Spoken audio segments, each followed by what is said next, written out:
This chapter is on feeling deprived, deprivation. Once the deprivation holodyne is established, it tends to become impossible to have abundance in the world of deprivation. It is a state of being deprived, and all new holodynes emerging in the world of deprivation must maintain integrity of the system. Microsystems have the ability to take control of macrosystems. The whole is made up of parts in the field of deprivation. Only deprivation coherent holodynes would be allowed as real when the rest of the holodynes are renaissancing to the tune of deprivation. Thus, downdrafting dynamics create their own holodynes that in turn create a stable event horizon within the collective field of consciousness. Now, who is deprived? Who has the biggest deprivation holodyne going on this planet? Would it be, people that are living in poverty? Or would it be people that are massively wealthy? I suspect that people that are dealing with deprivation, feeling deprived, are wealthy, because they never, ever, ever can get enough. And at the same time, those that are living in poverty, they do have that same holodyne, but it's completely different. It's, you don't want wealth. People that are homeless, if you really, really get to talk to them and can kind of get on their level, put yourself in their shoes. There's one guy in particular that they were trying to get some homeless guy back into the system. That, they're labeled as lazy, don't want to work, and we've got lots of labels and assumptions we put on people that are homeless. But they couldn't get this guy into society. They gave him something like $10,000 an apartment and a job, and he only lasted like a month and was back on the street. Why? Because he can't function in the corrupt society that we have. I personally wouldn't be able to do it. That's why I'm on a disability more so, and yeah, our medical systems and all systems would say that I got severe medical issues. So that's why anybody that wants to file a complaint and say, hey, she should be working, it's like, all I have to do is go into a doctor's office and they will label me as mentally ill and physically challenged. But what the physical challenges are, what the emotional challenges is, I can't go into that world that is so high stressed. That stress now has me hypersensitive because of fibromyalgia, which fibromyalgia is fight flight. The muscles get tense all the time. I've been tense my whole entire life from all of the abuse I was dealing with, so now my muscles are, I had to do some healing to get them back in shape, and I have zero pain. I've healed perfectly, but I know better than to put myself into that situation. It's like now I'm hypersensitive to it, that if I go out and do the same thing that created this physical injury, I will get that physical injury again. So I think I'm following my right path by creating perfect health for myself. I wouldn't do anything that's going to be harmful to myself. And that's what a lot of people that are homeless, you can't integrate them into the system because they've seen how bad the system is. They've seen how criminal the corporate world is. And we're only starting to wake up to this, but I'm 52. I knew this whole system was corrupt since I was like 3 years old. I was the black sheep of the family. I was constantly criticized for my view on life. And it's only until now that maybe some people can see the same view as I do, because it's really such a bad system. But anyways, that's sort of a little eye-opener that who you think may feel deprived is not who you think. That those that are homeless, they have everything they need. They are waiting for the world to make a shift, and then they will definitely want to play in the world that, is in alignment with them. They just choose not to be the victim of some big corporate world that just wants to suck their energy out. The pain of seeing society not want something better does cause addiction. So it may look like, somebody that's homeless with addiction has problems, but they don't. They're acting perfectly normal. If you walked in their shoes knowing the same information, you'd be doing exactly the same thing as them. So I think the real people that are dealing with it are these people with these massive houses and cars and, having the top 1% of the corporate structure are the ones that don't feel like they have enough. They could have all of the money in the world, all of the money is in their own bank account, and yet they'll still wake up the next day trying to make another buck, even knowing that there is no money there. They'll create it just so that they can take it again. It's like so much insanity if you see the bigger picture. The field of consciousness recognizes a choice to unfold potential. One's full potential self becomes a doorway through the boundaries of the event horizon. One person chooses to align with their full potential self. It becomes the primary reference for their micro systems. One's primary management can thus be directed from the hyperspatial dimension that are pre-physical. And that is, your full potential self exists outside of time and space. It is the consciousness that is emerging through you. It is the I that is you, and it manifests at a level of development. This influence is greater than any deprivation holodyne because it comes from outside of the event horizon that contains the holodynes of deprivation. And that's where, like, this bottled intentions is the same thing. It's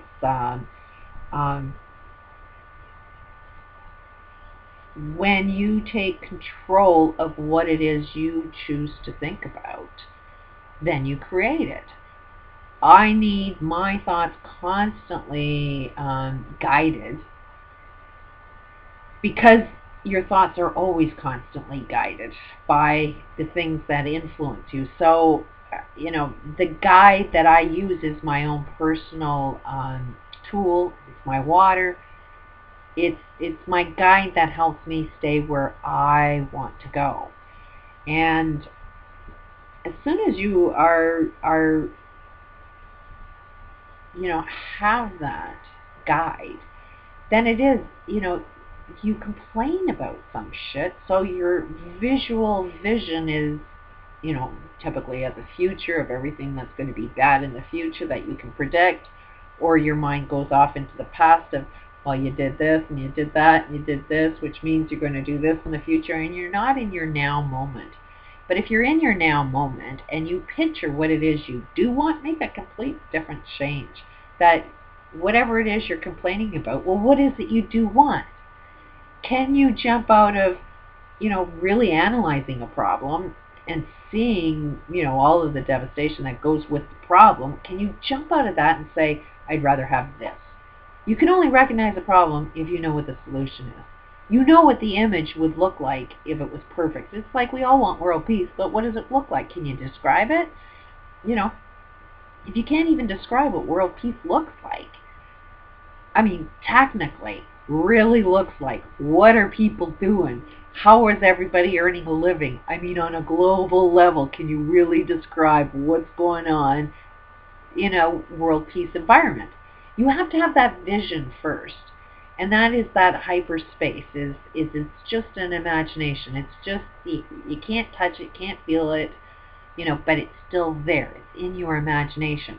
And that's where, our full potential is in the possibilities of what we want, which starts with a vision. Then it comes into mind, and then it gets into creation. As your potential begins to unfold, old holodynes try to maintain control. This internal struggle can recruit a wide variety of holodynes to join in the battle. No matter how much a person wants peace on Earth, this internal battleground must be mastered first. Kind of disagreeing with that. I don't think it's a battle at all. One cannot advocate peace effectively without being in a state of being peace. The critical factor is one's own ability to choose to unfold potential at every stage of development. The choice a person makes will determine how personal potential manifests itself. Updraft choices create an information field that allows the fullest of one's potential to unfold, while downdraft choices limit the unfolding of potential. To limit potential is to perpetuate war. When one chooses to downdraft the dynamics by choosing to live, the entire field shifts. As consciousness emerges from stage to stage, those who choose to extend themselves into the world become attuned to every dimension of life. That emerges in a state of being, a universal, knowing, caring, magnificent person. The difference between Hitler and Mother Teresa is a series of updraft and downdrafting choices. Both resulted in life decisions to extend one's consciousness into the world. One was updraft, the other downdraft. One led to an ever-opening of individuals' event horizon, while the other locked into a closed event horizon, smaller than its natural capacity. I will let you guess which was which. Okay, I'm putting the book down. We're going to have a little conversation about Mother Teresa. Mother Teresa was encouraging everybody to live in poverty. They were like, and she attracted a lot of wealth, and she used that wealth for the nuns' well-being, the nuns' housing. Every single thing the nuns wanted is where all of the money that she raised for poverty issues. She made sure that people that were living in poverty stayed in poverty and let them know this is your life. This is what was meant. You came onto this planet to live in poverty, be at one with it, love it. You do not deserve anything better, and, just to accept your lot in life. That is what Mother Teresa did. So what is the comparison to Mother Teresa or Hitler? It's like Mother Teresa was just like the cheerleader of the Jews going into the ovens to get burned, and Hitler was the one that's going to burn y'all. So which one was the better, Hitler or the cheerleader? Was a massive fan of Mother Teresa, and for some reason I just got some information, and you kind of look at what she's done, and she really didn't do anything for people that were living in poverty. It is like a band-aid situation that she did. She didn't bring any awareness as to why people live in poverty. She was very, very well connected with the corporate world. The corporate world had to create poverty so that they could be wealthy. There were, all she did was try and encourage people to donate, steal from the poor, but give them a little bit of food so they can keep living and do the work for me, be the slaves. I can't say enough about Mother Teresa.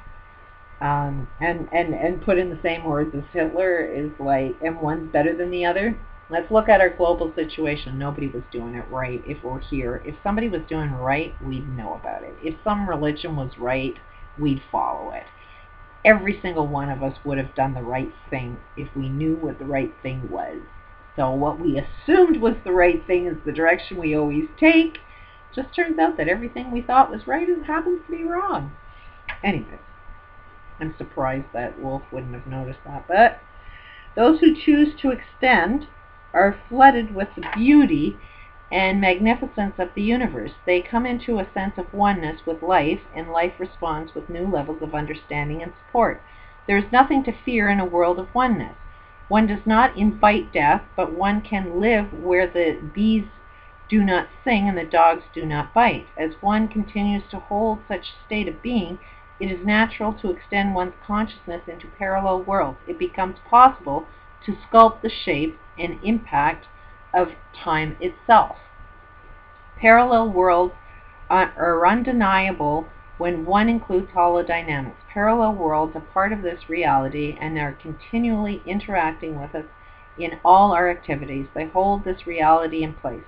To understand parallel worlds, we have to go into the smallness. The doorways into the world are found within inner space rather than outer space, or are they? Getting interesting, and I'm running out of tape on this. one, so I'll continue on another tape.